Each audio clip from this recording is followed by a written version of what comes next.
Now we're on. Yep. All right. We're good to go. All right. We're live at Sweet Science Boxing in Hawthorne, California. Brought to us by Sweet Science and Marv Nation Promotions. Out of the red corner, representing Sweet Science Boxing, Jonathan Aguirre. Jonathan Aguirre in the red corner. And his opponent, boxing out of the blue corner, representing Maywood Boxing, Alex Lopez. All right, here we go. Jonathan Aguilera out of the Sweet Science Boxing Gym here in Hawthorne, California against blue corner Alex Lopez. It's Alex's second fight. He's from Huntington Park. His favorite fighter is Julio Cesar Chavez. And just to get the intros here, by the way, I'll be your play-by-play commentator, Peter Christensen, along with my broadcast partner, the Encyclopedia of Boxing, Mr. Westside Vegas, Jason Vincent here with the World Boxing Foundation. And Jason, here we go with bout number one, Aguirre versus Lopez. Aguirre red corner, Lopez in the blue corner. And give us a little description here, Jason, of what the viewers are seeing at home here. Is it a feeling out process? Educate the fans who are watching, since you're our technical expert here. It is. The nerves are running high right here. You know, you're always the first bout of the fight of the evening of the event, and you know, your nerves are running high here. Hopefully everybody here will kind of get some of that nervous energy out of the way and calm down and start listening to the coaches here. You see the blue corner already kind of overextending a little bit with his punches here. I give him another about 30 seconds to a minute, and I think they'll start settling in here. And when you say that, he's essentially a little bit, Jason, in the blue corner, Lopez, he's maybe overcommitting a little bit, and so maybe leaving his chin out there to be a bit of a target, would you say? Yeah, they're you know, they're both kind of throwing wild punches here. They got a little bit nervous energy. Like I said, let that expire here in the next minute or two. Might even take a round, and then I think they'll start locking in. Ooh, the red corner just landed a good backhand there. There we go. There we go. With some body work here by the blue corner. Yeah, firing back. So now they're almost now they're getting at it. I think the feeling out process just ended, right? Yeah. Punches are a little wide here, so you still have that nervous energy here. But let's see if someone here can kind of settle down and throw a little bit more straight, solid punches there. Here we go. They're still trying to establish the range here, too. You got a righty versus lefty, so you have that open stance. It's not a closed stance. What that means is the fighters are a little bit farther apart. When you have a righty-lefty stance like that, you got to watch for low blows. Both guys stepping on each other's feet, and then when they lean in like that, sometimes you get some head clashes too. And you know, when I talked to Aguirre in the red corner earlier, he is a southpaw, like you said, and his favorite combo, he said, is a 1-2-1-2. So let's see how often he's firing that off. Jason, do you see that a lot of that coming from him, or do you find he's mixing it up more so with other punches? Well, you know, it's a good base combination there. You know, especially in the amateurs, if you can throw it straight, you can time it well, you can get your distance well. It's a scoring punch, it's a scoring blow. So I have no problems with 1-2-1-2s, man. I'll take those all day long. Now, like you said, that maybe blue corner Alex Lopez was overextending a bit. If you're his coach in his corner, Jason, what would you be telling him right now, besides to take some deep breaths, obviously, and to relax? Yeah, deep breaths, relax a little bit. Like I said, he's still trying to find the range. You got that open stance with the righty-lefty. Work behind the jab, maybe sit down a little bit more, not lean his chin or his head over his front leg there. Maybe start throwing some feints or coming in with the double jab to help close the distance.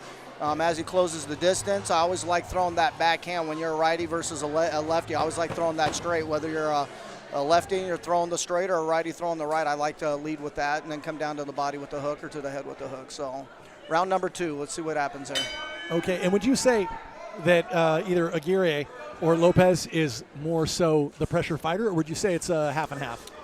They both kind of have that walking forward style here, which makes for an exciting fight. And a great brawl going on here. Oh, man. Aguirre just threw a big left hook, but didn't land it. But referee warns the red corner for kind of holding and wrestling, tossing him a little bit. You got a hard caution on that. Yeah, the blue corner starting to walk down, though. Nice body shot. Yeah, nice body shot coming in with the low head. The ref gave him a little soft caution there for keeping his head up.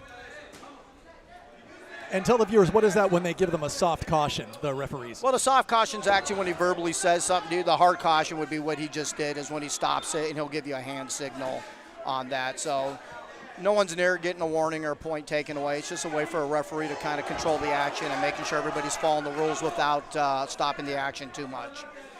Of course, everybody came to see the boxers box and not the referee ref. So some wide hooks there again by the blue corner.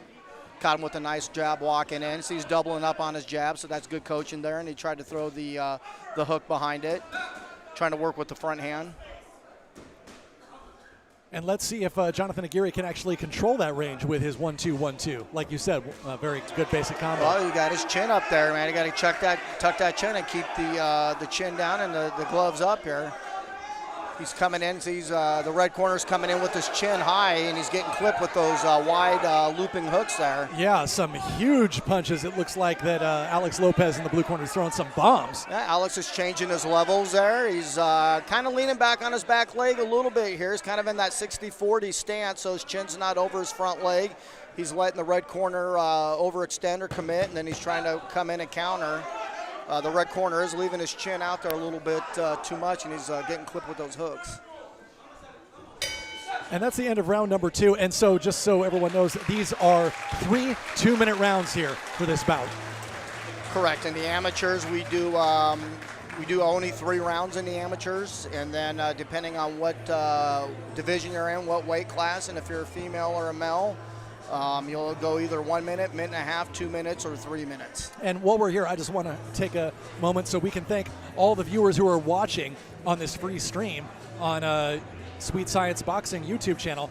The remaining, I believe it's 10 fights, will be on MarvNationTV.com, and that's where we'll actually see Emmanuel Pacquiao Jr., son of 8-division world champion, the famous Manny Pacquiao Sr. And wow, that young man has got some big shoes to fill. It was really interesting talking to him. We'll highlight this later, but his favorite punch, which he says is the most devastating, is his left hook. I asked Emmanuel Jr., are we going to see that punch today? He said yes. I'm sure we will, man. I'm sure we will. He trains with a lot of high-level guys over at the Wild Card Gym, and they're known for their speed, the punch and power, and I tell you what, they're known for the footwork and their feet, man.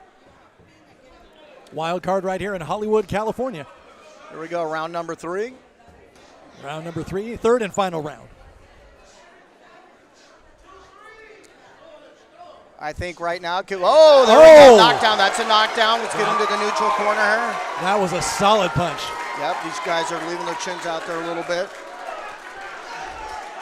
You get the standing 8 count, mandatory 8 count, and the pro standing 8 count in the amateurs. And now, Jason, you got to think, do you think maybe he has recovered from that? He is on his feet, but is it possible he is fully recovered, or maybe he's still a little rocked from that punch? No, he's still rocked, and he's going to get an 8 count. No, that's a good waves it off. That's a good stoppage right there. He already got sent to the mat one time, and then he got clipped again. Ref could have given an 8 count on that, let it go one more time, but this is amateur boxing. It's not Olympic trials. You're not going for a gold medal. You're not going for a WBC championship here. So it's all about preservation of the fighters so they can stay healthy, not only in their youth, but for their pro career potentially as well. Is that right, Jason? You got to keep these kids safe. It's all a learning experience. Some of these guys will have high-level amateur careers. Some of these guys will go off to the pros. And some of these guys will just become good, model citizens out in the community and work and get married and raise kids. And, we want them to make sure they go to school the next day or they go to work the next day healthy. And it's great how boxing and USA Boxing does that for youth. They come from, sometimes, inner city or they're at-risk youth. And boxing really essentially helps save their life and puts them on a better path to help get them on the right path for adulthood, right? There's so many benefits from boxing and combative sports, and obviously anytime you can keep someone off the streets and put them in a good environment, they're blessed. Ladies and gentlemen, let's give it up one more time for these 2 young men.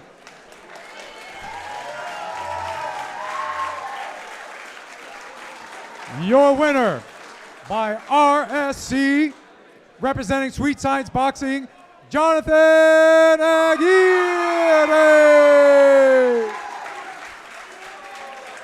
Very impressive performance by Aguirre. But, Lopez was a game opponent at the same time. He was hanging in there the whole way through until he got dropped. Well, I tell you what, both guys were throwing bombs in there. They were both throwing, pretty big hooks and backhands. And, both guys kind of had a low guard and had their chins out there a little bit. And, that's what happens. Both guys will look at the film on this and go back to the gym tomorrow and, learn from this and get better.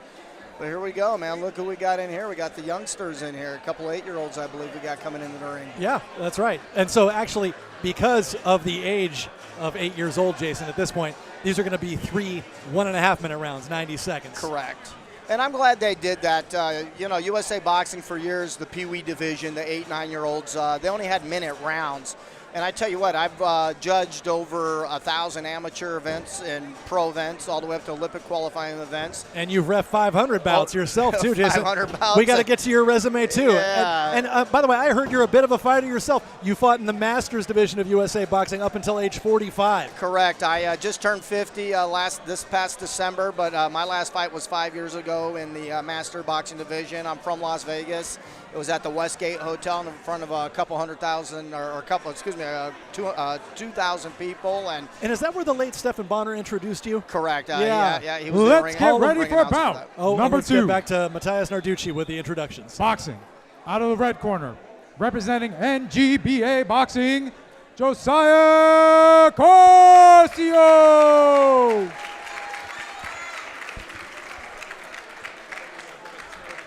And his opponent, boxing. Out of the blue corner, representing Bridgetown Boxing, Santana Parra. I just wanted to finish up on that. Like I said a few years ago in the rule book, USA Boxing, instead of 1-minute rounds, they went to 1.5 minutes. And as a judge, that was a great thing to do because it's just so hard to judge about in 1 minute. It really is. It's really difficult. So very grateful that they boosted it up to 1.5 minutes. It gives you a little bit more work to work with to judge who is actually winning, correct? Especially with the young guys there. They're both coming out throwing bombs like that. And it's a kind of rock'em sock'em robot here. Oh, just a bit. And they're in the pocket right away, Jason. They're firing, baby. I love this. Okay, so these kids, they abandon the feeling out process. No, usually the 8-year-olds don't, man. They'll go right at it. I see both kids had Sting headgear, and usually that means they probably come from a decent boxing background. Maybe brothers and sisters compete too. And, when you see an 8-year-old come in with Sting headgear on, you're in for a treat, man. They mean business. Sting's the official sponsor of USA Boxing. There you go. Sting equals experience and typical success, it sounds like. Yeah, when they come in, you always know that kid's probably been prepared usually. All right, nice jab by the red corner. That was a beautiful jab. He's going high-low. He's changing his elevations a little bit. Blue corner's coming back, firing. Nice check hook by the blue corner. And in the red corner, Jason, Josiah Corcio, I don't know if I'm saying that correctly, Corcio, it's his second fight. He says Mike Tyson is his favorite fighter. Would you say you see any similarities between him and Tyson's style? All we need Forward is pressure? All we need is that peekaboo footwork and stance that Mike Tyson has. But, yeah, he's coming out throwing bombs. He's got some good head movement. He's coming in. He's stepping out, changing his angles. He's not coming in with the same entry point. There you go. You see him shuffling back, coming in with a jab. And these kids, man, they got some great skills for 8 years old already. Well, and Santana Parra, his opponent in the blue corner, his favorite fighter, like we discussed earlier, is Pitbull Cruz. Now, do you see any similarities between him and Pitbull? Well, I tell you what you do, man. You do what your coaches train you to do in the gym, but then you go ahead and watch the fights on ESPN and The Zone and, Golden Boy and all that, and you pick out your favorite fighter that you got, your pro fighter, whoever you got, and when coach ain't around or whatever, you're out home shadow boxing. I think you always kind of emulate what your favorite fighter's doing. Especially when you're this young in the game, only a couple fights in, right? Whatever keeps the kids interested, man. I'm all for. Obviously, you got to listen to the coaches. The coaches are who we need to listen to.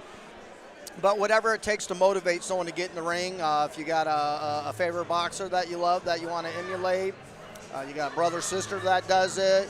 Whatever the reason is, you want to get in shape, you're getting bullied at school, or some kids just like to fight. Now, they don't want to play soccer. They want to come here and throw blows. If you can tell us, if you're in the corner of these two young fighters, they did do rock'em sock'em robots right away. If you're in the corner of these two young gentlemen, what would you tell them?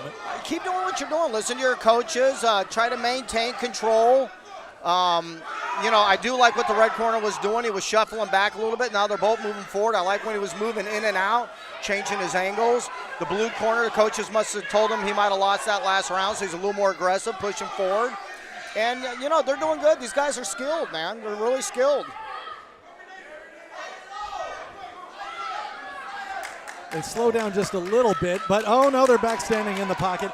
But it seems like maybe the gas tank has gone a little bit here in round 2. I mean, the nerves are gone possibly, but have they slowed down a bit, Jason? Maybe they blew out the gas tank in that first round a little bit. They're just kind of settling in. The blue corner came out with a fury the first 30 seconds in the round, so he might have, I don't want to say gassed out, but he might have, threw a couple too many punches instead of settling in. But both kids are doing good, and I'm very proud of them. Red corner's just snapping that jab back, man. He's winning this round. He lost, he was a little bit behind in the beginning, but now he's taking control of this whole round with his backhand, and he's come following up with the 2 behind it. Now it's landing. Yeah, that was a good 1-2 right there. Yeah. Just seems a little more composed, and the skill level's really close there, but the red corner is just a little more composed and relaxed, I believe. And you got to give a lot of credit to Santana Para in the blue corner, because he's eaten a few shots and he's still standing right there ready to go. He's not backing down at all. Not at all. I'm proud of him. He's game, man. This kid, you can tell this kid's a tough kid.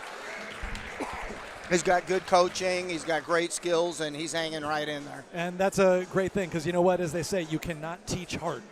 No, not at all. You can't teach it. Everybody wants to, to get in the gym, and they see all these fighters and boxers on TV or Instagram, whatever, and they want to emulate them, and they get in and they start taking classes, and they start hitting the bag and doing the rope and shadow boxing, hitting the mitts and the pads, and then it comes time to spar.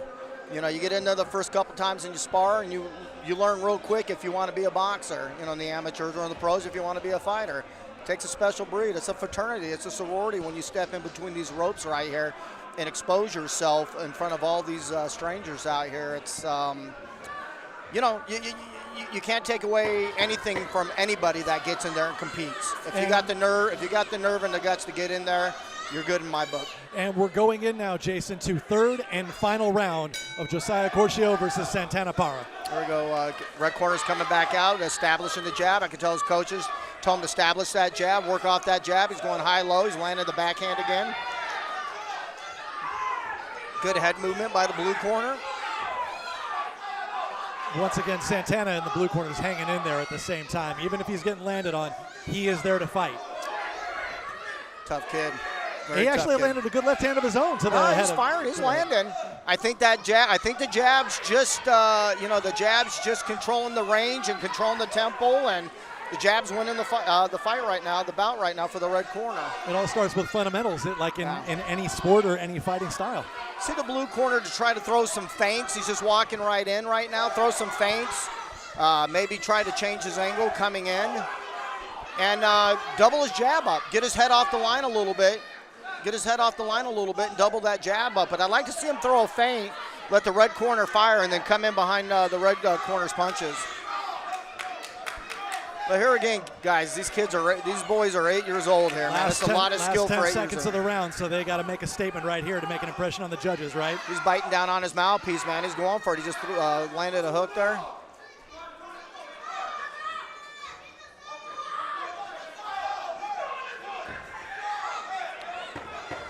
There we go, 10 seconds left in the round. Great series of punches by Josiah in the red corner. Oh, this young man is just doing tremendous work here. The volume of both guys. There's a lot of punches thrown and landed in that bout right there. Very proud of both guys, man. Youth is one miracle. You can do a lot of volume and a lot of speed at this age. And both of them look like they're barely even breathing heavy. Look at them. It looks like they're about to say to each other, good match, we can do 3 more if you want. I'd be gassed after 30 seconds, so... Awesome job, brother. Proud of you. Awesome job, my man. Great work, guys. Yeah. Walking around showing respect to the judges and the supervisors. Great respect. I love that. Josiah, great work. Very proud of you. Look at that. There's a bow sign of respect to everybody. Competitive sports and martial arts and boxing, man. The discipline, the respect that you have for your opponents, for your coaches, for the family members, for the officials. It really is a fraternity. It really is a family, and it's, man, just a beautiful thing, man. If you guys ever get a chance to go to a live amateur event and get a chance to support it, please come out and support amateur boxing, man. It's needed. And Matthias Narducci is going to announce the judge's decision in just a moment.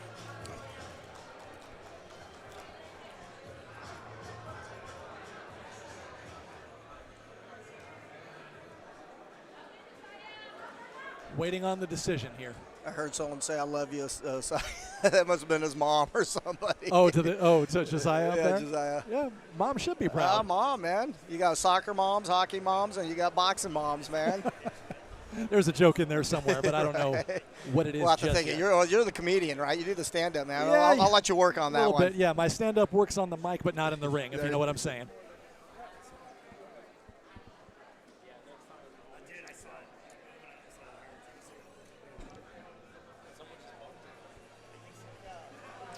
Is it possible there's a discrepancy with the judges' scorecards? This decision's taking a little bit longer, it sounds like. It could be. We have just working with 3 judges today. Sometimes at some events, if you have a lot of officials, you can even go 5 judges, which I like. It really, makes the scoring even more fairer, more accurate. But, who knows? We'll see.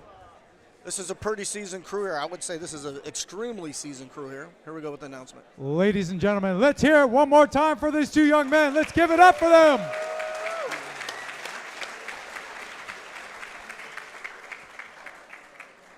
Your winner,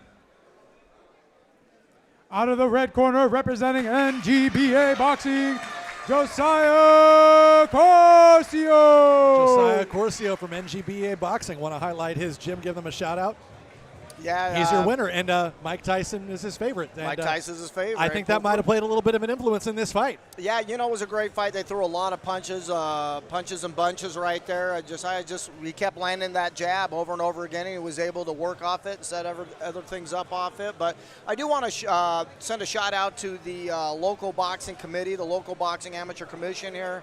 Delilah, chief of officials, and I've worked with this crew many a times. As have I. They're all a great, solid bunch of professionals across the board. A lot of these officials have been in this LBC and doing amateur boxing for 10, 15, 20 plus years. Oh, and tell the viewers, what is LBC when you reference that for USA Boxing? Well, it's local boxing committee. So that every state or region of USA Boxing around the country has LBC.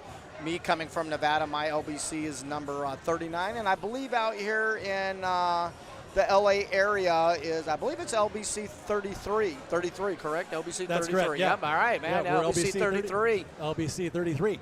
Shout out to Delilah Ponsarico, who is chief of officials, does a fantastic job running a tight ship. She wears a lot of hats, and that job is no easy task, as you and I both know. Delilah's worked all the way to national levels and Olympic qualifying levels, and she was actually the team manager for the 2012 Olympics in the UK and in England. She was the manager for USA Boxing for that Olympic team. Let's get ready for bout number 3. And on to number 3, Matthias with the introductions. Boxing. Out of the red corner, representing Outlaws Boxing, Joey Sanderson.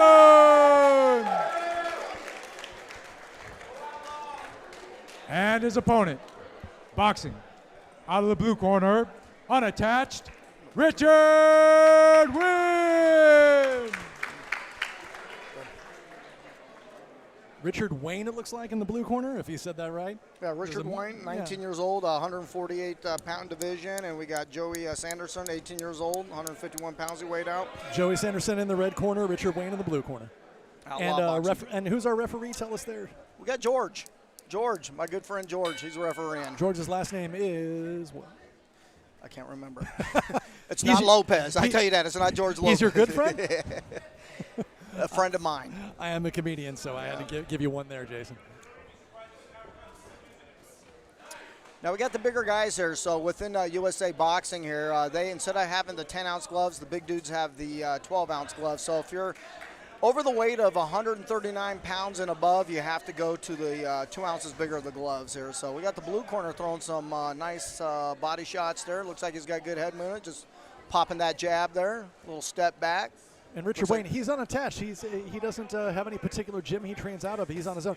But Joey Sanderson trains out of Outlaws Boxing. I don't know if you know anything about them. I do not. But unattached, what that means is the gym that he's training at is not registered with USA Boxing.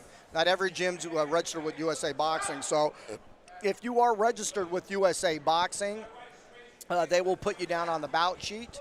If your gym is not registered with USA Boxing, that's the gym, not the fighters. The boxers are registered. They just put unattached. So that's all that is his gym's not registered with USA Boxing. That's what unattached means. excellent encyclopedia of boxing is I thought Jason Vincent. that might be the only All day, thing I every day. teach you today. That might be the only thing. So it looks like the guys are still kind of filling each other out. Let's see if someone will take a little initiative. Blue corner's popping that jab, so he's scoring right now with the jab. Was Sanderson maybe overcommitting there? It seemed like he left his head out there when he threw a big right hand. Yeah, well, you got to get your head off the line, or he's extending. The blue corner is moving back, so he's trying to set a trap for him or counter him, and that's what happens sometimes. That's why you got to feint and come in maybe with the double jab to close that distance there. And they're both in that open stance again. You know, you got the blue corners and the southpaw, the lefty stance, and the red corners and the right-handed stance. So, you know, the punches are farther away. You know, you gotta work harder to get that punch to land, because in the closed stance, your front feet are together, so your punches are a lot closer together. Your jab, your lead hand, and your backhand. When you're in the righty-lefty, it's an open stance, and you got to close that distance. Now, let me ask you. They say that for a righty, when fighting a southpaw, that the best weapon for that righty is that straight right hand against the southpaw. Would you be telling the righty to employ that strike a little bit more today in this match? Well, what I would tell him first is let's find the range and the distance first. You know, I don't want you throwing your backhand. You know, everybody says, hey, when you're fighting a southpaw, throw your right hand, but it's the same thing for the southpaw. I'm a southpaw. I was a right-handed all my life. I tore my my left shoulder up, my left knee up, so I had to switch stances to southpaw stance. So I fought from both stances. So the backhand, I like throwing the backhand from whatever stance you are when you're fighting the other stance. So right now I would have both guys try to find their range. And Richard Wayne, it looks like he's doing a little prayer ritual there as he's about to start round number 2. Let's see if the red corner can find his range here and close the distance a little bit here. I'd use feints and double jabs. You want to? I'd try to get my foot on the outside of the opponent's foot. It's kind of tough though when your opponent's you know, moving back. There you go. And he to did the it. body. He did put his lead foot outside of his opponent's. Sanderson did a great job with that. And he threw his backhand and it landed. I always like going to the body with the straight when you're in this open stance right here. That kind of helps me get the range a little bit better, and it throws them off a little bit. There, the blue corner tried to throw his backhand, didn't get his head off the line. Red corner countered it. Red corner looks like he has a little bit of blood. No big deal, just a little bit of blood coming out of his nose. Nothing to worry about. You got to watch this two of them stepping on each other's feet. The blue corner landed his backhand there. Still very much a calculated and technical bout at this point. I like it. He just threw the red corner, just landed his check hook here, but he is closing the distance now. He is starting to find his range, and he's coming behind that jab. See him doubling it up there? I'd like to see him straighten out the right hand there. There you go. Don't loop it so much. Come right down the middle or go back down to the body again with that right hand. That seemed to work. And would you say it looks like, or he should be cutting off the ring? No, he looks good. He just threw a double backhand there instead of a double jab. He threw a double backhand, and it landed too. He's mixing it up very well. Blue corner's got some decent head movement, but he's just kind of sitting in one area now. Got caught with the hook. The red corner's starting to zone in on him. It looks like a red corner. Joey Sanderson's finding a home for that left hook. Blue corner's on the ropes too much here. You know, now you're becoming a sitting target in a punching bag. The shuffling back and the counter thing kind of worked in the first. There we go. He's just teeing off on him now. Oh, That's what you do. Nice straight punches. High volume combo. Yeah, high volume combo. They were low to medium level punches. They weren't hard at all, but they were all scoring. And that's all you need. He took a little bit off his fastball, and now he's finding a home. Needs to get his head off the line, though. He just got caught. I see Sanderson in the red corner. He does have some blood coming out of his nose, but yet he is the one to be landing the more significant strikes, it appears, here in round number 2. Yeah, I just came to a close. I had him. I had him winning that round, moderate to dominant. It definitely was not a 10-8 round. It was a 10-9 round, but he definitely, in my mind, he won that round convincingly. First round was a lot closer. I had the blue corner. Seemed like the red corner was still trying to find his range and distance. Blue corner was landing, sticking a move in and kind of countering. So would you say in the blue corner they're going to be telling Wayne, we need this round if you want to make a statement and have a chance at earning yourself a decision, let alone a stoppage? I would say both corners are telling them. Okay. I'd say both corners. Go for broke in round 3? Well, you only got 3 rounds. It's not 4, 6, 8, 10, or 12. So, you know, you don't know how the judges are looking at. Like I said, we have 3 judges. They're all highly skilled here. You got 5 judges. It seems to be even be a little more accurate. But, you know, top of my head, I have 1 round each.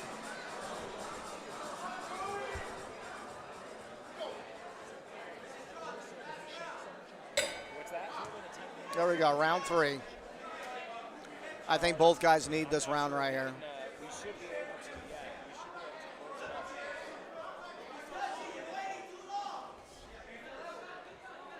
heard someone from the blue corner tell his boxers waiting too long, which he is. He is trying to work that double jab, but he keeps going back up against the ropes, and that's definitely not where he wants to be. It's not a good look, and he's not landing. He just got caught with the straight right there. And that's going to put him on the defense, right, Yeah, Jason? and he's getting teed off on again. Mouthpiece came out. Mouthpiece came out here. That could even have been an 8 count right there, too. I was just going to ask you. That'll be grounds for a break in the action. Time. The ref's going to go ahead and call time. He's going to send the red corner to neutral corner. Just saw the official, Judge Sam Larios, give him the heads up that his mouthpiece flew out. Sam the man, my brother man. My brother man Sam, man. Worked many events with him. Yeah. When you referee here Sam's one of the greats, man. Oh, you know what? It's a party when Sam works with us for sure. Here we go. Time in. He gave him a little told him bite down on the mouthpiece here, and here we go. Back to action. Wayne answered with a couple punches of his own. He shows that he's a game opponent. Yeah, no, he's doing very well. I just don't like him on the ropes there. When he's in the center of the ring there, I think that's where he needs to be. He needs to keep moving out to the outside of the red corner's foot there. He's kind of dipping his head back into the zone there, and he's going to get clipped with the right hand there by the red corner. See right there? He's not getting his head off the line. He almost gave up his back and turned his back there.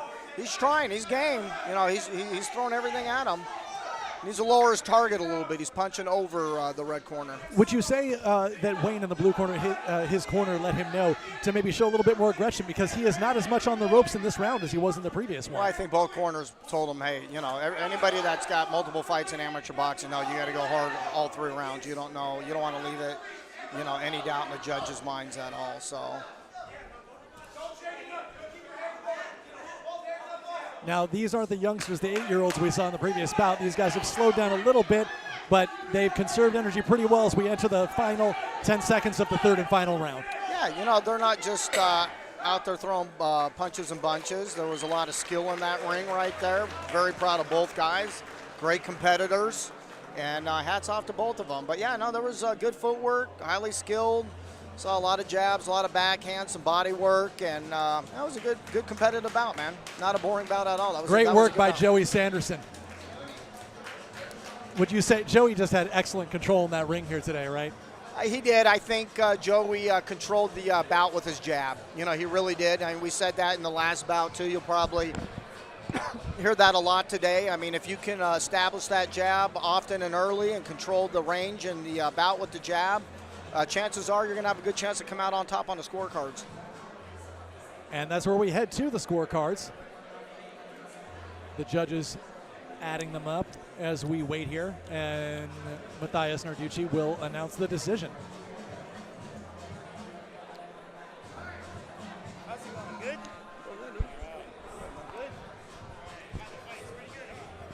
Great lineup of fights. Hey, we got to get Marco Trejo over here. Yeah. A Sweet Science Boxing. Maybe the mic will pick him up. I mean, we got to first thank Marco Trejo for putting this all together. This is your gym. It's Sweet Science Boxing Gym. Hey. And we just want to say thanks for putting this together. Hey, how happy are you with the fights and the production thus far here? Well, ladies and gentlemen, great. let's give it up Well, one more time for these Let's 2 see young the men. winners right here. And the decision here from Matthias. And to present the awards, the WBC featherweight champion, Nathan El Moreno Rodriguez. Nathan Rodriguez here, WBC champ, presenting the awards here today at Sweet Science Boxing. Your winner. Out of the red corner, representing Outlaws Boxing, Joey Sanderson. And as we predicted, Jason, Joey Sanderson showing excellent control, and that did win him the fight. He controlled pretty much where the fight took, we'd say a majority of the time. Maybe that's created the impression necessary to get that judge's decision win. Yeah, you know, he worked off the jab very well. He changed his levels. He mixed his punches up. He wasn't loading up on his punches. He stayed relaxed. And, you know, and he put the blue corner on the ropes quite often throughout this bout. So when you can establish a jab and get your opponent on the ropes, I don't care if it's amateur or pro boxing, you're probably going to come out on the top of the scorecards more often than not. You'll hear that theme a lot.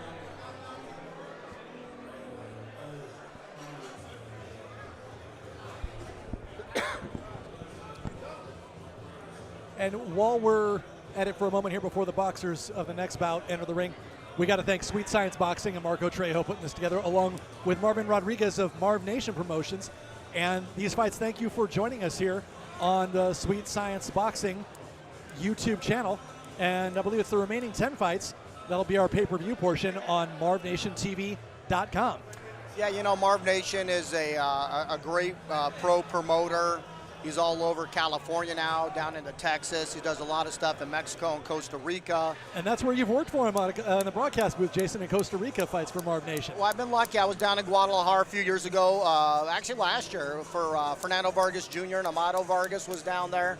I refereed both of them in the amateurs and judged them, and also their younger brother, Emmy Vargas, who's signed by Top Rank. But Fernando Jr. and Amado Vargas are signed by Marv Nation. So my wife's family's down there in Guadalajara. Went down there, made the trip, and I was able to hang out with some of the guys that I refed and judged in the amateurs, and I was able to help Marv out and do the play-by-play commentation down there in Guadalajara. And then I also did an event for Marv in Pomona last year, a pro event that Amado had fought on also too. So what I was going to say about Marv, though, you know, pro promoter, but he still does give back to the amateurs. He does a few amateur events every year, which is needed, and we're very grateful to have him here and being able to stream this for you guys, so you guys are able to watch some good, solid amateur boxing. And we need more of that. We need more of these promoters to put the amateurs out and give them some exposure. And recently signed, actually, to Marv Nation, Las Vegas local fighter Yadira Bustillos, and her coach Gil Martinez. Gil Martinez, great guy. Ladies and gentlemen, Mob Boxing. Please be And the aware next fight that here. outside Marv Nations has a food truck with burritos, quesadilla. It is fire. Go get some food, please. Marv Nations food truck outside. Matthias has got a. Let's get ready for bout number 4. I'll have to get a burrito at halftime here at intermission. Boxing. Out of the red corner, representing Sweet Science Boxing, Abraham Ochoa! I'm excited about this one. Abraham Ochoa. It's his first fight. Yeah, Abraham Ochoa out of the red And his corner. opponent, boxing out of the blue corner, boxing unattached, Marco Suarez! And I'll tell you, this young man, I had a chance to speak with him the other day, Abraham Ochoa. He actually got into boxing, as a lot of people tend to do, because he was getting bullied in school. And he wasn't necessarily getting in fights. He wasn't getting attacked, but people were like throwing feints on him. They were acting like they were going to throw a punch, and he was flinching a lot. And actually, because he got his experience in the ring sparring, he felt more comfortable. And then when those bullies tried to throw those fake punches, he actually stopped flinching. They realized, oh, it's not working anymore, so we're going to leave him alone.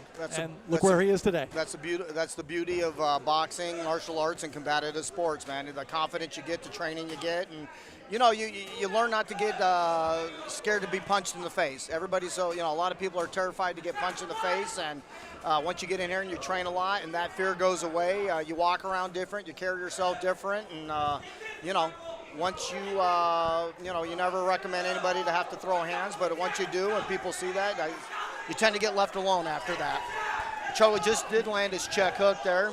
How would you say he's looking, Ochoa, for his first fight in the red corner? He's going down. He's changing his levels there. He threw his backhand to the body. He threw his lead hand to the body. I see him going down and doing body work.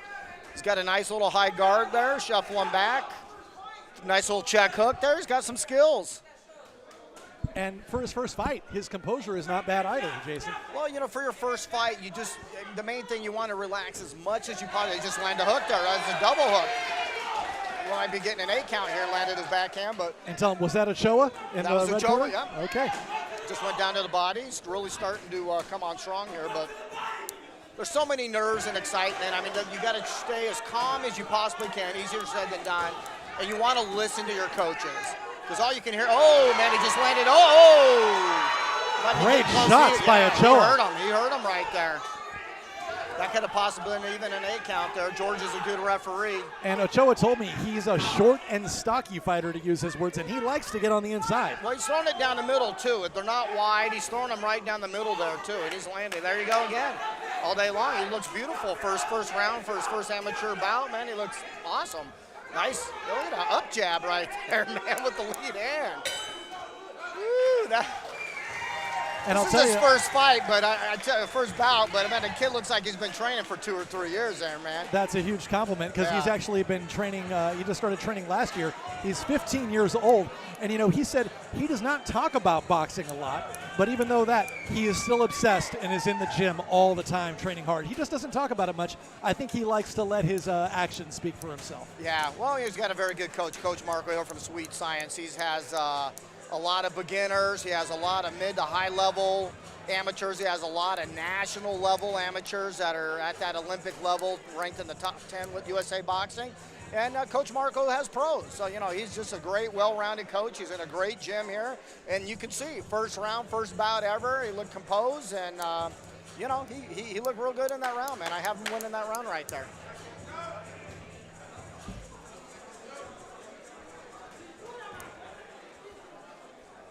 All right, we're on to round number 2. There he goes. He came down with the stab to the body there. Ochoa did.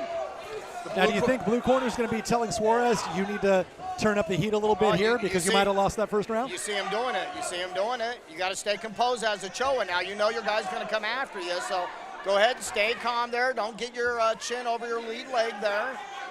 He's doing well with that foot movement, avoiding those punches. Yeah, let him burn himself out a little bit. Maybe step back and try to catch him coming in. And with a Nice, left man. hook to the head by Ochoa, doing great work for his first Well, fight. he's bringing it down like he's throwing it to the body. That's where those body shots came in earlier. He's almost fainting like he's going down and bringing it over the top. This kid's got some skills, man. Nice little up jab right there. Nice Popped jab. Snapped his head back. Very impressed with him. Oh, did you see that? Walked in and then threw his backhand right to the stomach, man. That was beautiful. Landed a wide...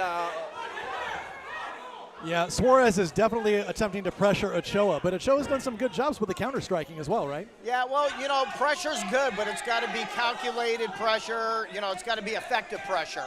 And is it effective in this case for Suarez? No, I would say no. I mean, you can put pressure and you can get with some new judges and they think they take pressure for, winning the bout, and that's not necessarily true. It has to be effective pressure. You got to score. You got to land. You can't just come in there, guns blazing all over the place. It's got to be effective pressure. Oh, and a big right hand there by Ochoa just landed on He Suarez. just landed a check hook, double check hook there. And you see what he's doing. He's stepping to the side countering, and he's throwing the check hook. And that's just great coaching and a great skill. Marco Trejo has trained this one well. He has. The blue corner's not, the head movement. Now he's just looking to kind of throw haymakers there. Tough opponent, not taking anything away from him. He's in there throwing bunches. Like I said, anybody that gets in there gets my respect. He's landing, too. He's snapping Ochoa's head back, but Ochoa has all the answers for him now. That check hook's landing all day long. That's the end of round number 2 of 3. I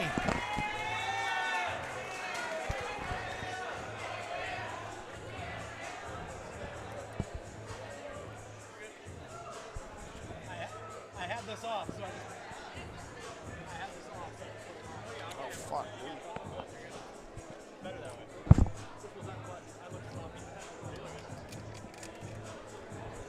All right, we're awaiting the decision here, Jason. Here, they're going to the judges' scorecards. Well, we're going into round number 3. Or excuse me, round number 3. excuse me, round number 3. Okay, I went on autopilot there, Jason. I appreciate you course correcting me. I think that's why I'm going to be co-pilot and you're going to be pilot on this one, sir. No worries, man. When you got 20 bouts, it's not like a pro event where you got maybe 5, 6, or 8 bouts. When you got 20 bouts, sometimes you can get lost in the work here. But I've done it. I've been ringside at a few of these things, so. Yeah, we did say something about you reffing 500 fights and judging over 1,000. It was an honor. Learned so much about the sport and the game of boxing, man. And we'll get to that later because you just left USA Boxing recently to focus on your work with World Boxing Foundation. All right, here we go. And they are just throwing here. It's go for broke here in round number 3. Do you think they told Suarez you need to act with some sense of urgency here because you might be down on the judges' scorecards? I think they did, and obviously I know they did. He's popping a good jab, and I'm sure Coach Marco, we got an 8 count on that. Coach Marco told him to probably step back a little bit and look for the counters to stay composed, and he did. He snapped his head back on that one. Because he knows that Suarez is going to be coming in aggressive. Correct. And like I told you, it has to be effective aggressive. He's got to come in behind a double jab, maybe throw some feints. This could get stopped just to protect the blue corner here. He's taken some damage in all 3 rounds here. George is really looking at him. George will keep him safe.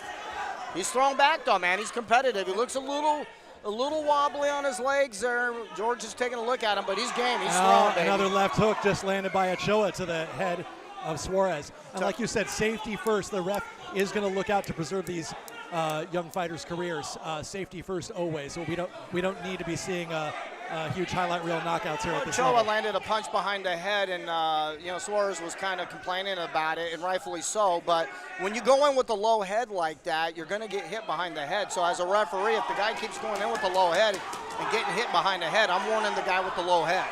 You're creating a foul that's causing a foul. And explain that to us. Actually, let's wrap up this round. Oh, that's a nice overhand right there. Nice body shot. He he hurt him with that body shot. He backed up. So he backed up. You hurt him with that body shot. He hurt Ochoa on that one? No, Ochoa hurt. Okay, yeah, okay. No, Ochoa, there we go. So Ochoa's still scoring. His legs are still not underneath him here. I hope he can. Let's get him to the finish line. As a referee, that's a 10-second mark. He's moving around. Let's get him to the finish line here. I always try to get my guys in the ring to the finish line, man. You come in there and you put the heart, sweat, and tears. That's a beautiful bout. And explain that. What is that when the ref is getting them to the finish line? Explain that for the viewers, Jason. Well, what it is the safety comes first. So if you can't get, these guys put so much blood, sweat, and tears in the gym, and everybody wants to get in there to win. And I never say there's a loser in boxing. You either come in first place or second place. You're a runner-up. There's never a loser in boxing when you climb between these four ropes here. But what I like to do is I want them to feel like mission accomplished. Even though they might have came short on the decision or whatever, I want them to be proud of themselves. I want them to have film and tape on themselves that they can watch and go back into the gym, back into the lab and work on. So my goal was always to get them to the very end. Now, obviously, a lot about you can't. You have to give 8 counts and you have to stop it for the safety of the boxers. But being a fellow combative sport coach and boxer and competitor, I always wanted to get the guys I was with to the finish line and get them to the final bell. Okay. And Matthias Norducci, it looks like he'll be announcing the decision shortly as the scores are in.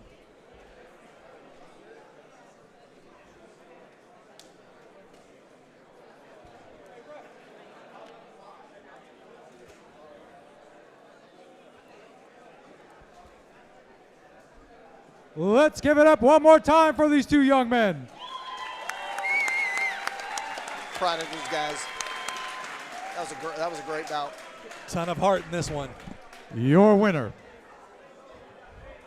Out of the red corner, representing Sweet Science Boxing, Abraham Ochoa. Good decision right there. Good sportsmanship. They're both hugging each other. Blue corner still, he needs to have that. He's still kind of wobbly a little bit. George, you guys help each other down the stairs. George, they need to get the doctor in on him. Yeah, so this is a situation where they need to get the doctor watching him. He's having trouble making it just to the ropes, walking on his own, Jason.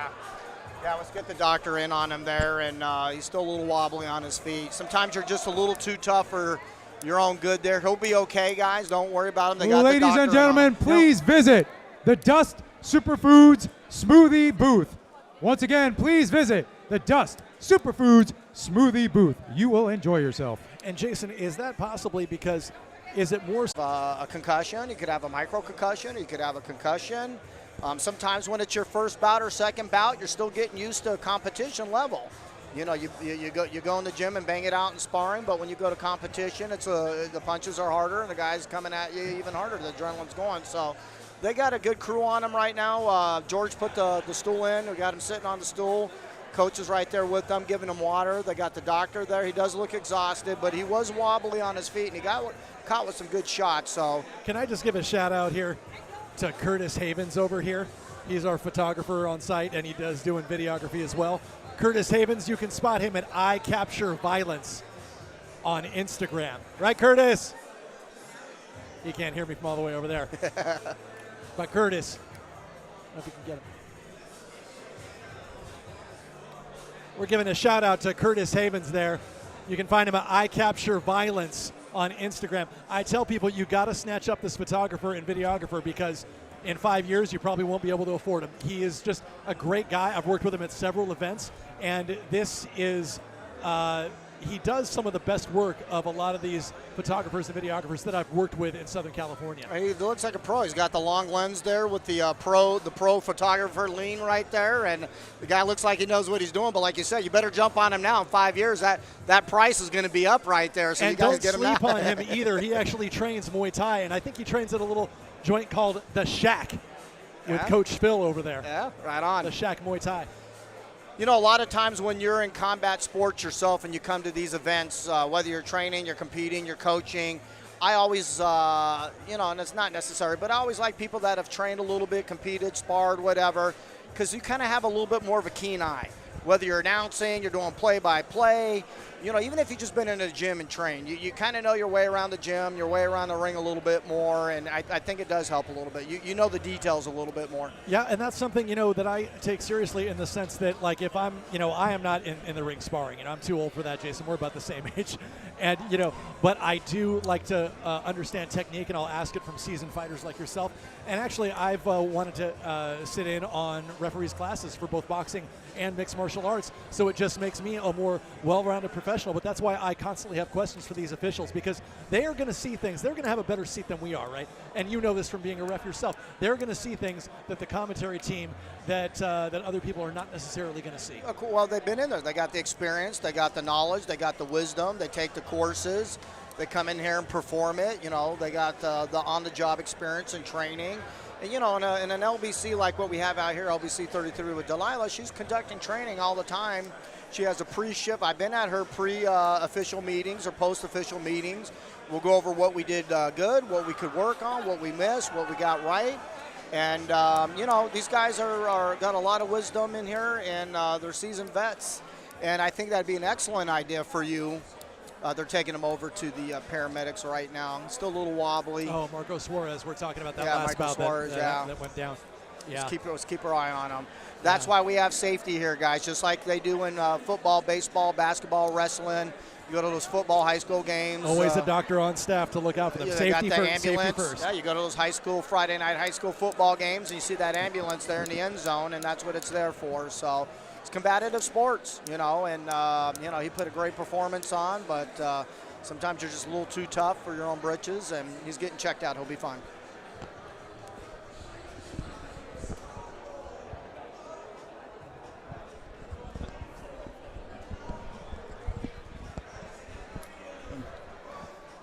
But like you were saying about you taking the official classes, I think that's a great idea. And I'll be honest with you, Timothy Bradley, obviously ex-world champ, competed with Pacquiao many a times, and you guys know he's a top-rank analyst. And he even did the Jack Reese referee seminar out here. I was going to say that. I actually spoke with that about Jack Reese himself when I worked with him at Chumash Casino Resort in Santa Ynez about a year ago. It was January of last year. So what I would always recommend is start off with Delilah. She usually does 1 or 2 or 3 USA Boxing official clinics. They're R&J clinics, which means R&J means ref and judge.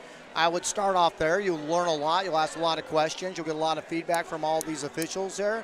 And then one of these days, do go hit Jack Reese's. I know it's a pretty penny, but if you can afford to go, take Jack Reese's course, and you'll learn a lot. And Jack is just one of the veterans of the game. He's repped a lot of high-profile fights. I was actually going deep into the archives, watching the old reality series for boxing, The Contender. And in the bouts for that, I was looking on BoxRec. That's the Boxer's database. Jack Reese was one of the judges. Oh, and I see him there ringside. His hair was a bit darker then, a little different color. But I tell you, Jack was there actually judging those fights. That was Sugar Ray Leonard and Sylvester Stallone. Yeah, Stallone, Sly. Colonel Gilbert's on the list. And then his family? Yes, he's on the I don't know, he's not on the list. It's okay, hold on. I sent it to.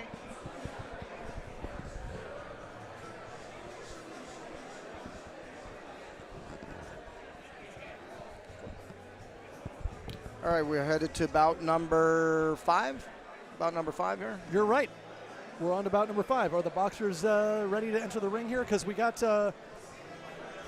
Josue Ortiz, it looks like, in the red corner from Raw Talent Boxing. And in the blue corner, David Sabrantes from Shark Sports Boxing. And you had a chance to speak to David earlier. It's his second fight.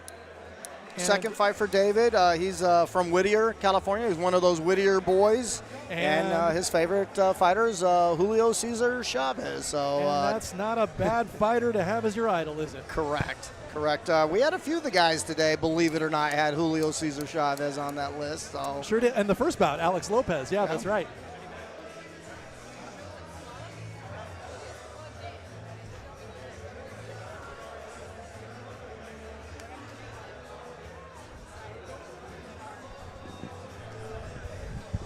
Okay, and while we're on a short break, Jason Vincent will also take over for a while. Just a little quick break in the action here. They're still attending to the previous bout before. Got the doctor over there with the paramedics. Looks like the young man's going to be fine, but they're just taking extra precaution. Make sure he's all right there. Got Delilah, the chief of officials, over there. We got the doctor, the MD, and then we got the paramedics over there.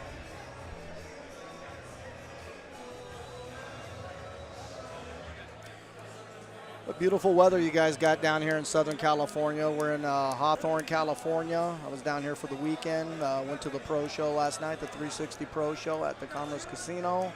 And what an honor and a pleasure to be here today to help Coach Marco and the Sweet Science Gym and Marv Nation Promotions. So glad that Marv Nation is doing this for the amateurs, promoting the amateurs and helping us out, get some exposure for these young people out here. That's a big deal.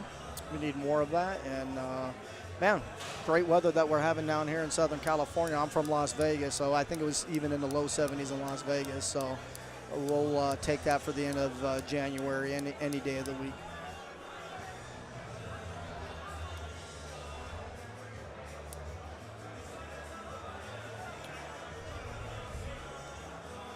All right, you guys stay tuned. Here, we're a couple bouts away here. We're going on bout number 5 right here, and I believe we have Jamil Emmanuel Pacquiao Jr. I believe he is the 13th bout of the day today for the event. I was lucky enough to referee his bout, his fight last year right around this time in Las Vegas at the Westgate Hotel. Had a couple thousand people there. And I think at one point in time, the stream and all the press and everything we had over a million views.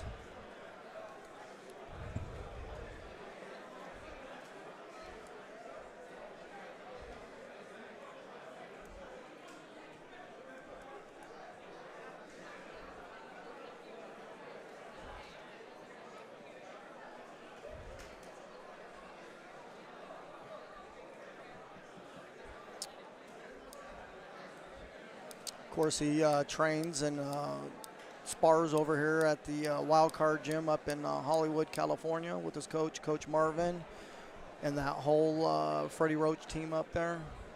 A lot of high-level amateurs and professional boxers, obviously, out of that gym.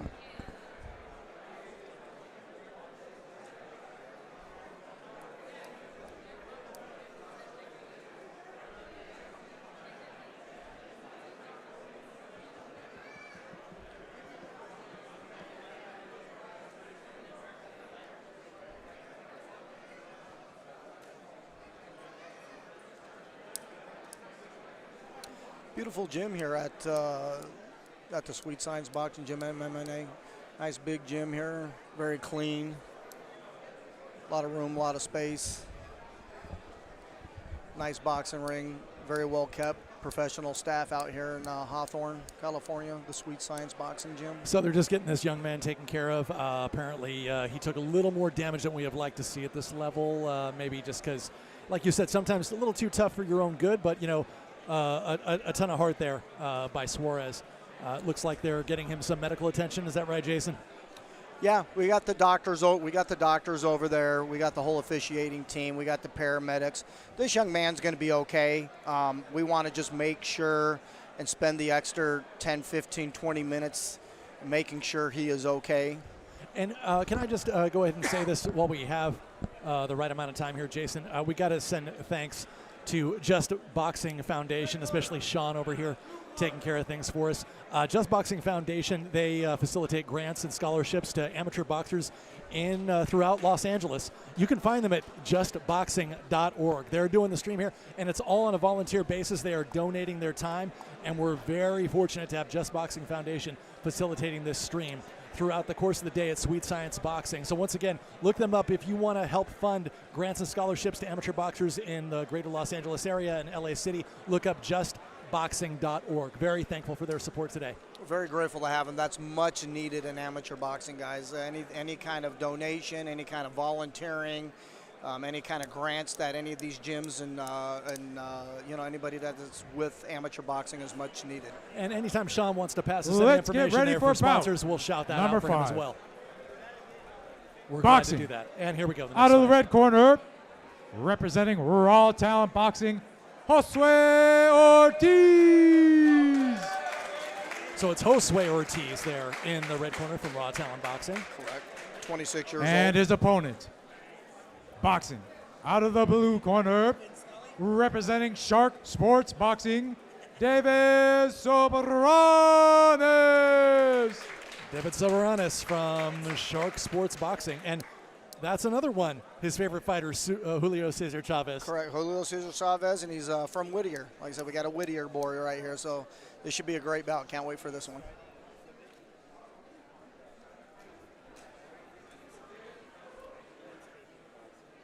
Referee Gilbert there with the final instructions. What do you think he's saying to them at this point here, Jason, to maybe make things extra clear before we start? At this point in time, you're going over the belt line. You're establishing the belt line. You want to make sure they keep their heads up when they go in. You don't want them to go in with the low head where there might be a headbutt, or you're going in with the low head. You're prone to get hit behind the head. And tell us what that is for the viewers at home who don't have a boxing background like yourself. What is the low head? The low head is when you're leading with your head going in, and like I said, you can ram that right into your opponent's face or chest.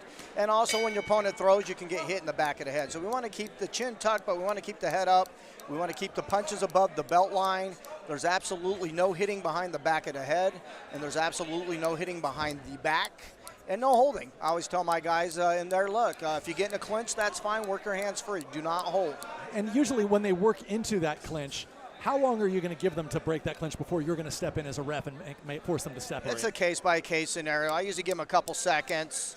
The first time or two they clinch, I kind of monitor and watch them to see if they're trying to get their hands out or if they're just holding and want me to come break them apart, and they're just using that to get a little breath. There we go. We got that righty-lefty stance again here. Blue corner almost came off his feet there. We got that righty-lefty stance, so we got that open stance. Okay, so we got the blue corner there. Blue corner's in the right-hand stance, and the red corner's in the southpaw stance. Josue Ortiz in the red corner. I always said, like I said before, when you have that open stance like that, righty-lefty, I'm always looking for making sure they're not stepping on each other's front foot. Sometimes you tend to get that head in there and you clash heads just like right there. And David in the blue corner, how do you think he's looking there? It's only his second fight. They both look composed, man. You guys got great coaches and great gyms here in California, especially in the Southern California area. A lot of these amateur coaches have professional fighters too. They've been doing this a long time. Their gyms have been here a long time. They're established, and they know how to take someone from A and get them all the way to Z. The red corner's starting to land the hooks there. Look to counter off that. He's just landed his backhand with the hook to the head. Trying to establish the jab, kind of on the back leg a little bit. That was a good slip. Came back with the hook. Ropes, but he's back no pushing. The referee's going to warn for pushing like that. Okay, so Can't that's a push. warning right off the bat. Yeah, that's a hard caution now. That's a hard caution. He's giving him a little talking to. He pushed him right back in the rope there. He's not going to take a point, but he's going to let him know, don't do that. That's But if he illegal. were to do that again, that could potentially lead to a point deduction. Is that right, It just Jason? depends how bad and violent it is, but absolutely, you can get a warning. Here we don't deduct points, we give warnings, but basically that means the same thing. The supervisor is going to deduct a point from you. Now he's telling the red corner keep his head up too. It's a And good that's ref. the end of the first round of 3 rounds here. I don't believe I've ever worked with this referee before. Right, it's my first time meeting him. Gilbert seems like a solid individual. Yeah, I wonder if he's here locally in LA, or I know there's a couple gyms from Bakersfield, California. Oh, if he's up actually, in he just told me he just recently came here. I believe it was from Colorado, so he's a recent transplant to Los Angeles. Oh, okay, yeah, that makes sense. He I does. thought you knew him the way you were talking to him earlier. No, Oh, no, that was our buddy Sam. That's Sorry. Sam. No, That Sam, was Sam the man's my guy. Yeah, we've done many events No, together. but Sam's yeah. my man. When I first met Sam, I told him about you. That was the bridge to get us talking. Sam's great. Sam works every single weekend at these amateur events for over a decade. Now, I bet you Sam, I don't even know what the number is. I bet you Sam's refereed over 1,500 bouts or more. Mind you, while he's running his own gym and fight team and has a day job as well. That is dedication to the sport. And his son's a high-level amateur boxer. We'll give him a shout out later. Do you know his name? We'll give him a shout out. The corner's looking to establish the jab here again. You have to get him off the ropes here, though. There you go. Nice backhand by Now, the what blue do you corner. think? What do you think the corners maybe told them to do at this point here, Jason? If I was the right corner, keep doing what you're doing. Watch coming in with the low head and don't push him. But I think the red corner, he landed a lot of good combinations. He seems to be back on the ropes this round, but he landed the more solid punches. Good. See, now the blue corner had his head low there, and the red corner kind of pushed down on it. And the referee did the right thing. He warned the person that committed the first minor foul.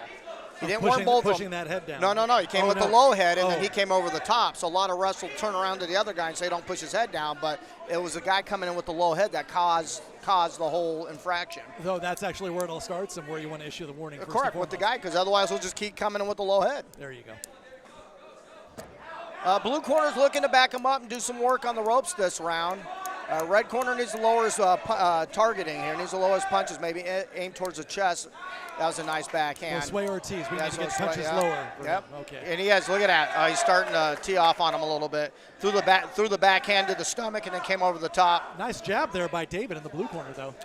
Oh, and comes with a right hand. Yeah, Oh, that and a good backhand, combination don't to the push. body. He's going to get another second time. Good ref. So that's another hard warning for pushing also for the red corner. Is that right? He's gonna give him a warning. He's gonna give him a warning right there. And that'll be a deduction of 1 point pushing. Deduction He's of telling 1 each point. judges. Yeah, deduction of 1 point for pushing. So. Okay, so So in the amateurs, you don't go to each judge and say 1 point. What you do is you go to the supervisor, you stick your thumb up, and you say warning, red corner pushing, and then you say it to the supervisor, and then you say it to the boxer. So you say it twice. You say it to the supervisor, you turn around and say it to the boxer. He's using his elbows there. The referee's watching him. they're both unloading here as the last 10 seconds of the round. Well, he wants to make sure he wins the round. That way it's an even round because he got a point deducted. He's going to say, listen to the bell there for the blue corner. A little bit of a stare, a little nasty stare, glare in the eye between the two of those at the end of that round. Now, A little Jason, chippiness. They're just competing hard here. There's nothing egregious. I don't want the viewers at home to think these are egregious fouls. These guys are just in there competing. So you get a little putt, a little push, you get a little low head, all that. They're just in there competing. They're battling it out. Now, do you think they're going to be telling Josue in the red corner that he needs to step it up in this third round to make a statement? Because it's quite possible that last round is going to be scored dead even because of that point deduction? Well, yeah, you're hoping it got scored dead even. But for me, both you're telling the blue corner and the red corner, we both need this round. At this point in time, they both need this round. This thing's up in the air right now, especially after that point deduction. And let me tell you, if you got the point deduction and some of the judges gave the round to the blue corner, he's down 2 points on that round. That's a 10-8 round. So even if he won the first round 10-9, he's actually losing on the scorecards now. And so everyone knows this is judged on what is known as the 10-point must-scoring system.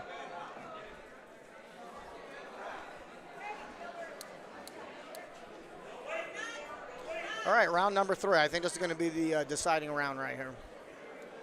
Third and final round.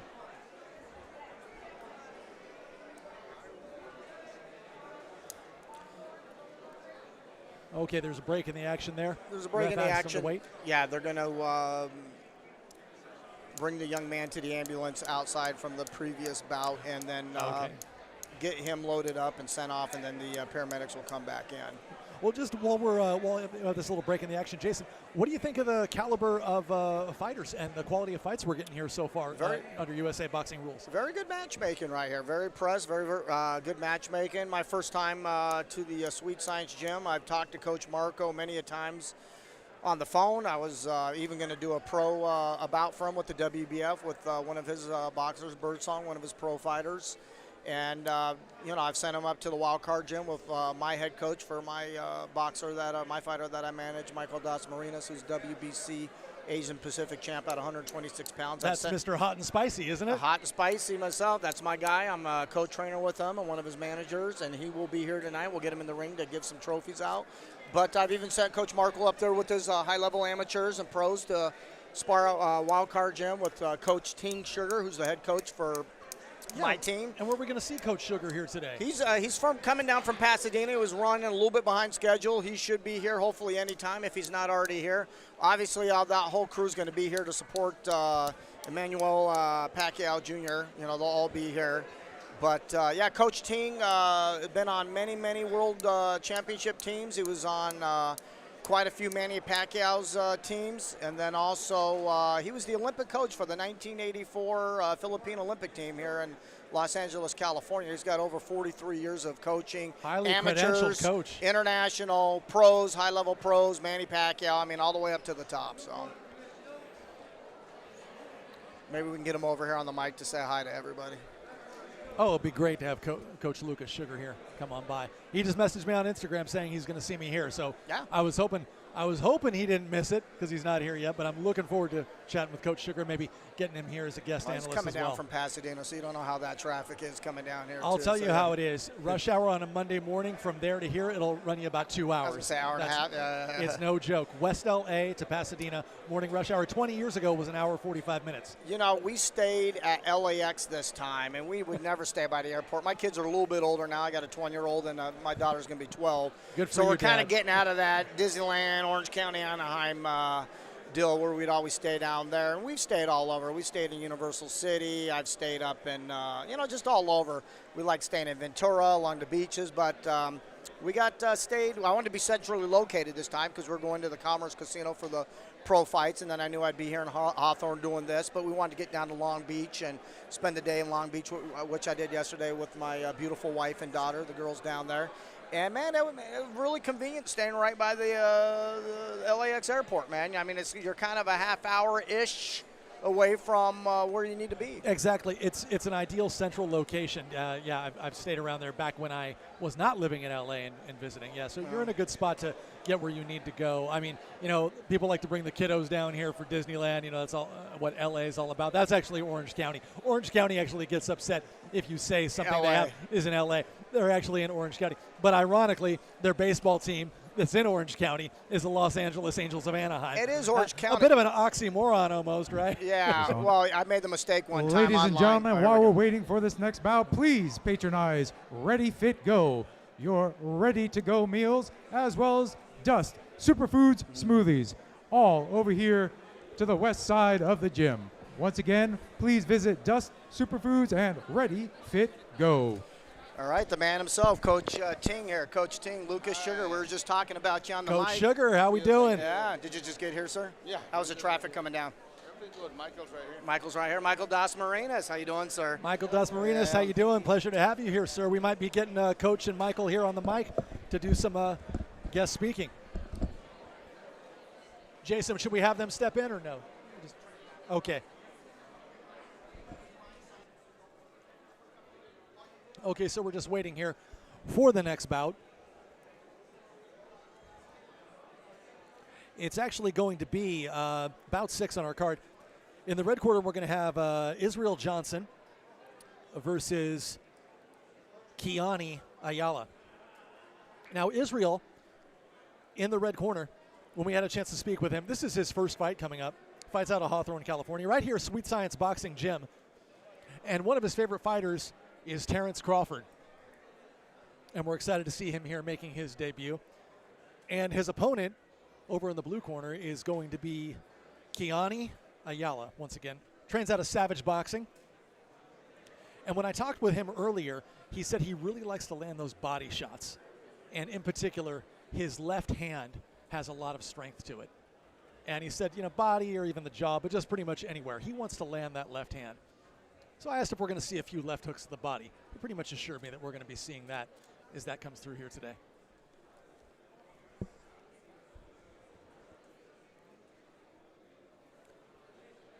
These two young men staying composed as they got warmed up.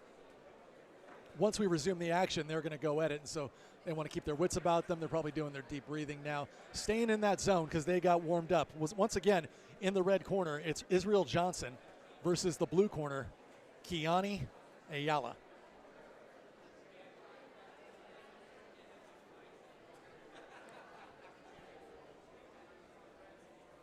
And we got to thank once again the gentleman doing the live stream. Thanks Sean here at Just Boxing Foundation, providing us with great sound and video quality here. Once again, Just Boxing Foundation, you find them at justboxing.org. They provide grants and scholarships. They facilitate those grants and scholarships for amateur boxers throughout the Los Angeles area. They've been running the stream on their own dime. They're donating their time here, so we're very lucky to have them here today facilitating this for Sweet Science Boxing and Marv Nation Promotions. Live stream is on Sweet Science Boxing's YouTube channel, and it's actually going to be also on the remaining 10 fights. The latter 10 fights today will be on MarvNationTV.com. And don't forget, we'll be seeing the son of 8-time division champion Manny Pacquiao, Mr. Emmanuel Pacquiao Jr. And when I had a chance to speak with this young man earlier, he said his left hand is his strongest, and he is looking to land that today.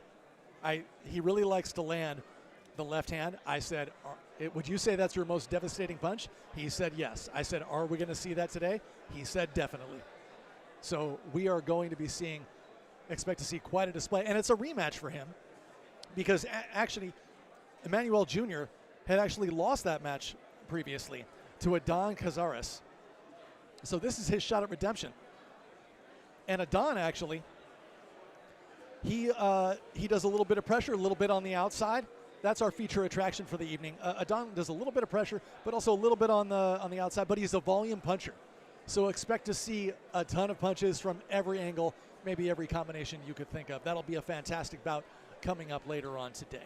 Once again, thanks Just Boxing Foundation, providing the live stream, doing the audio-visual work here today.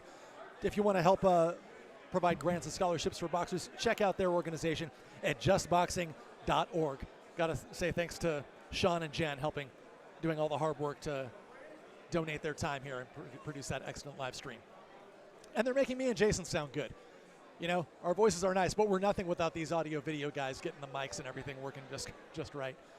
Yeah, it's great. It's nearly a packed house here at Sweet Science Boxing in Hawthorne, California. Owned by Coach Marco Trejo. He's putting on a great production here today. In fact, we'd like to get Marco on the mic. Do you know if we can somehow flag down Marco to bring him over here? Does that be good? Well, we have a little bit of downtime in between these bouts. Got to thank Matthias Narducci, who's doing a great job ring announcing here for us today. Also sang our national anthem here at Sweet Science Boxing. Matthias Narducci, a man of many talents. He is actually also a strength and conditioning coach here at Sweet Science Boxing. And he's a bit of a singer, bit of a performer. I dare say he might be an actor as well, but he's doing ring announcing, doing a great job for us today. Got to thank photography and videography by Curtis Havens. Find him at I Capture Violence on Instagram. I Capture Violence for Curtis Havens for any photography, any filming needs you might have.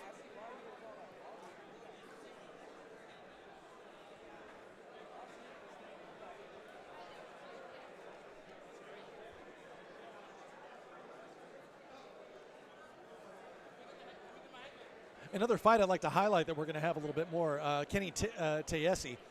He's going to be in the final bout tonight against Uziel Sauceda. And Kenny, when I talked with him earlier, he actually said he likes to throw a lot of uppercut combos followed by a counterpunch. So he does a lot. He really likes uppercuts. I asked him what his favorite punch was. He likes those uppercuts, but they're uppercut combos. He likes to follow it up with some kind of uppercut combos, I should say, followed up by some other devastating punches. And he's more of a counter puncher. But, you know, look for him to fight on the inside. Ladies and gentlemen, may I have the attention of the boxers?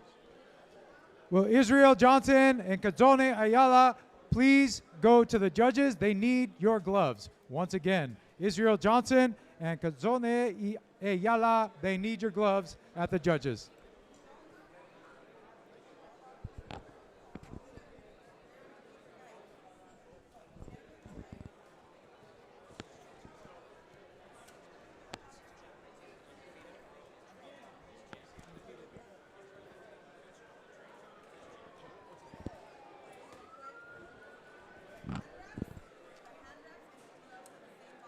Got another special guest coming in here.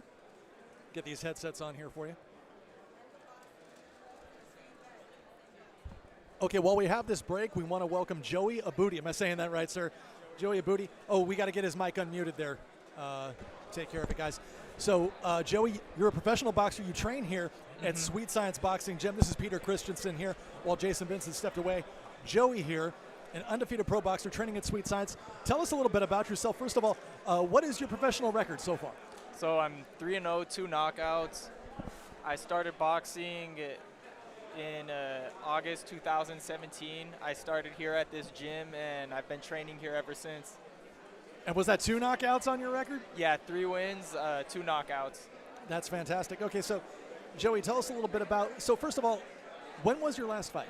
My last fight was late July, I think July 21st, 22nd. Sure, get that a little bit closer there. There we go. Yeah. Okay, great. And so where was that fight? Who was your opponent? Do you remember? That fight was in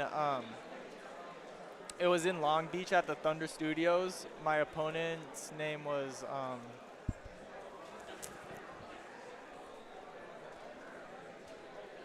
we can wait on that one. It's yeah. okay, because the important thing is you won. Yeah, he was a tough opponent. He was 1 win, 2 losses. It was a unanimous decision. I fractured my hand during that fight. Oh wow! So In what round did that happen? I believe it was the 3rd round. Okay. It was a 4-round fight. So what did you have to do to regroup in that fight? That's always an interesting story. When you fractured your left hand, so was it just useless and you were only using the right? I mean, like guys like I'm blanking on his name, Andre Ward. Yeah. He fought with a compromised shoulder, so he was really just using one arm for a great deal of his career. So I mean, like, how do you regroup in that situation? What did you do when you knew you broke your hand? What did you do to regroup and still get that win? Well, I felt the pain. I wasn't really too smart about it. I kept using the right hand. With certain punches, it would hurt when I would land it, but other punches, it wouldn't hurt as bad. It wasn't a very bad fracture, so it was still usable, but luckily it was only a 4-round fight, because let's say if it were a 6 or 8-round fight, I probably would have kept using it even though it hurt, and would have been a lot more messed up than it already was. After a while, though, you know, some fighters and coaches say the adrenaline takes over and you kind of forget about that pain until after the fight. Did you find that happening, you know, obviously in your favor short term? Did that seem to work out for you? Yeah, definitely. You know, like, I was able to feel the pain, but it wasn't, like, so bad where it was affecting me.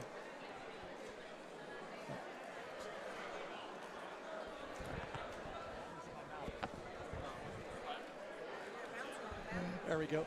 Oh, and Joey, do we know what your next fight is coming up? Yeah. Is there a signed deal in place for your next fight? Yeah, so February 10th in Hawaiian Gardens on Marv Nation's card. Oh, fantastic. And what's the venue for that one? I think it's Robert Lee Activity Center. Okay. I know it's in Hawaiian Gardens. Okay, so you're signed to Marv Nation Promotions now. Yes. Okay, fantastic. Okay, was that your last fight was under Marv as well? No, my last fight was not, but my first 2 fights were with Marv Nation, and this is my 4th fight, which will also be with Marv Nation. Okay, fantastic. Coming up in Hawaiian Gardens, just outside Long Beach, California. And where are you from originally? Where down here? What part? Palos Verdes. Oh, okay. Yeah. So just down the highway a little bit. Okay, good. And tell us the date for that fight coming up with Marv Nation Promotions once again. Saturday, February 10th. Okay, February 10th. Okay. And can you tell us anything? What do you know about your opponent for that fight coming up? I mean, I don't want you to reveal your game plan here, you know, with the world listening to this live stream. But what can you tell us that you know about your opponent, and maybe a little bit about what you've done to prepare for him? Well, it's actually been kind of hard for us to find an opponent, so we don't have one locked in yet. Yeah. Okay. The deal's in place, though, for the fight coming up in February. Oh, we got to get that down. Was that 10th? Yeah, the 10th. Yeah, there you go. Okay, good deal. And tell us more about your style, Joey, because there's a lot of people. You know, you're relatively new to the pro boxing scene. Tell us, for everyone listening, about you right now on this live stream here on Sweet Science YouTube channel. what can you tell? What should they know about your style? Are you a pressure fighter? Are you a counter striker? Or do you like to be in the pocket? Are you a high volume puncher? Are you feeling things out with your jab for a long time for maybe the entire first round? Or tell us more about your style so people can get excited, get educated about your style and what to look for when they watch you fight. So yeah, I'm known to be a high volume puncher. I throw a lot of punches. I come in with a lot of energy. I have a very good jab. But I can box too. I work on everything, and I want to be a complete fighter. But I'm a very busy fighter. I like to stay engaged and keep the fans excited. That's So, fantastic. yeah. And you know what? You could probably teach a thing or two because if you have boxing experience, someone like you, especially being young and so well-spoken, and the fact that you have that good jab and high volume, you could probably educate mixed martial arts fighters on how to use their striking more effectively, because there's an author by the name of Derek Meyer Galanis. He wrote a book highlighting mixed martial arts and a bit of boxing. It's called Warrior of the Light. And he's quoting Coach Dan Black here, and this isn't the exact thing. This isn't the exact quote, but roughly Dan Black said that in mixed martial arts, it's A-level ground game and D-level striking. Yeah. So, and that does not necessarily apply to all MMA fighters because they do train very hard and they do have some fantastic strikers they bring in from boxing and Muay Thai backgrounds. But that said, it'd be nice to get an expert like you. I think we need more people like you who can actually coach and educate people in the mixed martial arts space. And ladies as well. and gentlemen, once again, while we are waiting, Give us a moment while announcement please comes in. visit Dust Superfoods and Ready Fit Go, as well as GOAT, the greatest of all time fight shop, up at the front. Once again, please visit Dust Superfoods, Ready Fit Go, and GOAT, the greatest of all time fight shop, up at the front.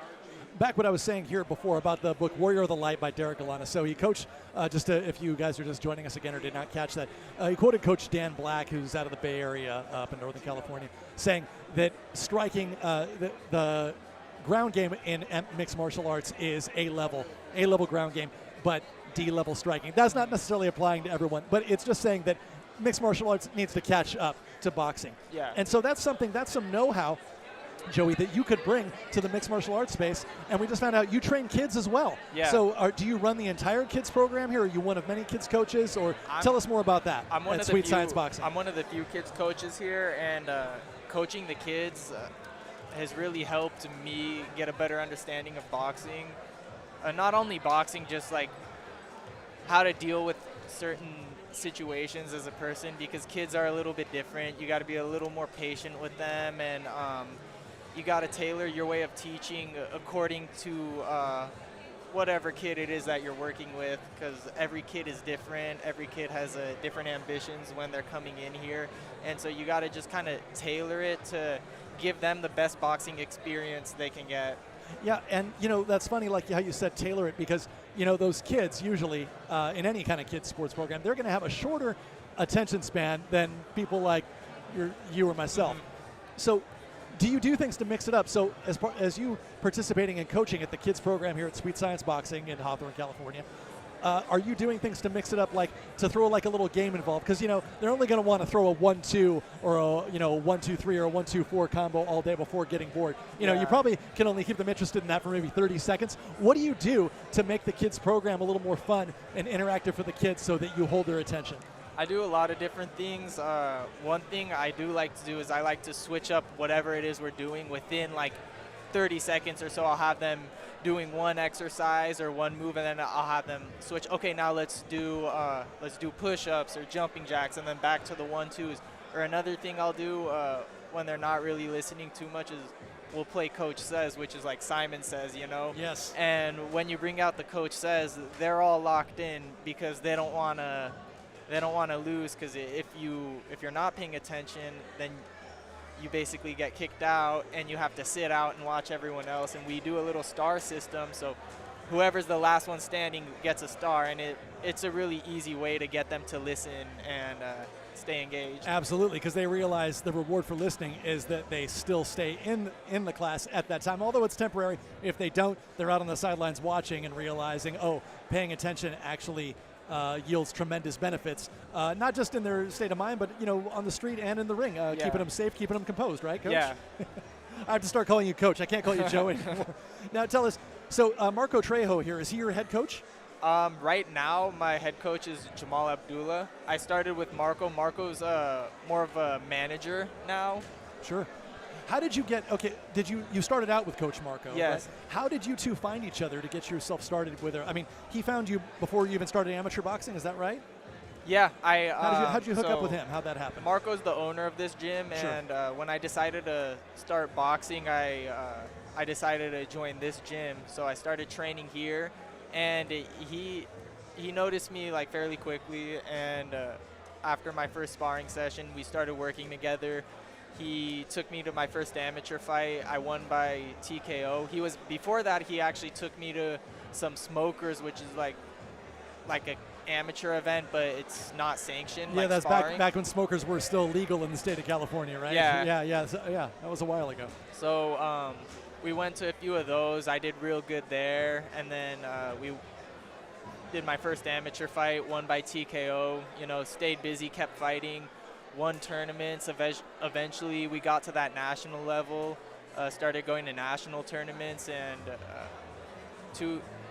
in December 2022, I ranked a number 2 at the nationals, which got me to be number 2 in the country as an amateur. And I think USA Boxing still has me in the rankings as an amateur, even though I'm a pro. Oh, say that one more time there, Joey. Sorry about that. I think USA Boxing still has me ranked in the top 10. Oh, there we go. At 147 pounds, even though I'm not an amateur. Okay, so how old were you, by the way, in that first amateur fight where you won by TKO? Very impressive, by the way. I was 17 years old. Okay, and how old are you now? Now I'm 23. Okay, fantastic. All right, so, before we wrap this up, tell us, what do you see as your vision for yourself? What do you want to accomplish next? Obviously, you want to win your next fight. Yeah. You never want to lose, right? But what is next in your boxing career? What do you see yourself? What are your goals that you'd like to accomplish at the professional level, and anything you want to after that? Because you're already a coach. You're coaching kids. So what is it? What are you thinking of big picture-wise for yourself here as we wrap up? In the big picture, obviously, I want to win a world title, and I want to do as much as I possibly can in the sport of boxing. Just be the best boxer I can be, achieve the most I possibly can, and I think potential is limitless. Obviously, I want to like make some good money through the sport where I can like help people when I'm done boxing. I don't know what it is that I'll do, but I'm hoping to make enough money where I could comfortably live, and then do something where I could be helping other people. Fantastic. Joey Abudi. Thank you. So, by the way, where can they find you on Instagram or on X, Twitter, or on Facebook? How can they find you? You can find me on Instagram at Joey Abudi, Joey space Abudy. Great. Oh, we're going to make sure that we follow you, and we'll get a follow back from you as well. Yeah, there. of course. That'll be fantastic. All right, Joey Abudi, thank you so much for chatting with us here at Sweet Science Boxing, your home gym in Hawthorne, California. We'll return to the fight shortly as we take a break coming up. That'd be great. All right, thank you. Thank you so much, Joey.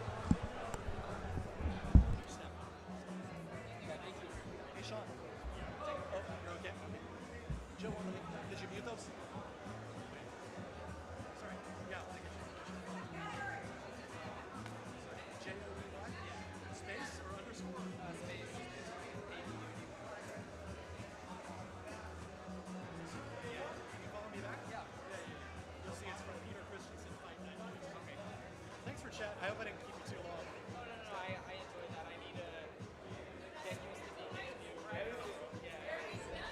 You know what? I used to, a long time ago. This is literally before you were born. I worked in radio broadcasting, and I wasn't interviewed, but I did interviews, and I sucked. So that's a hard one. I suck all the time. I didn't like hit my stride. Like I remember my first interview. The second I forgot the names of the guys, even though I had them down. I'm like, we've been talking with. He goes, I'll help you out. I'm Neil Franklin, and that's Gene Smith right there. I'm like, oh, thanks, guys. So, my point is, it's always going to be uncomfortable, but it's just do it more. It's like the gym, get your reps in. The first one is always the weirdest. And then if you do like 10 of these, you're like, yeah, I'm going to flow.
shit over, dude.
other one, him to get some work doing commentation, and I just do it for fun and the kids. And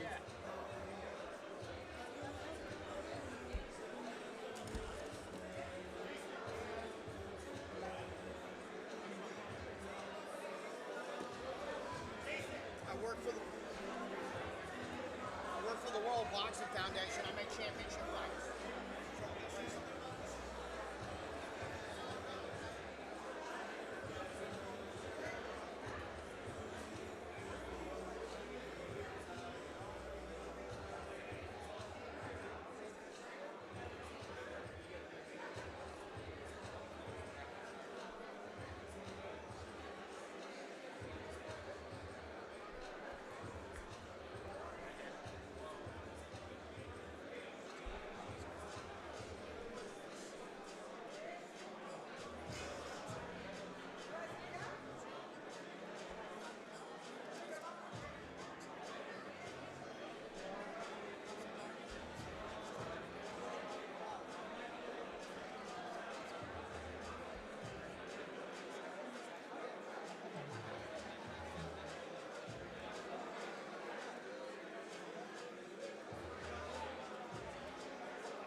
Ladies and gentlemen, the show will go on.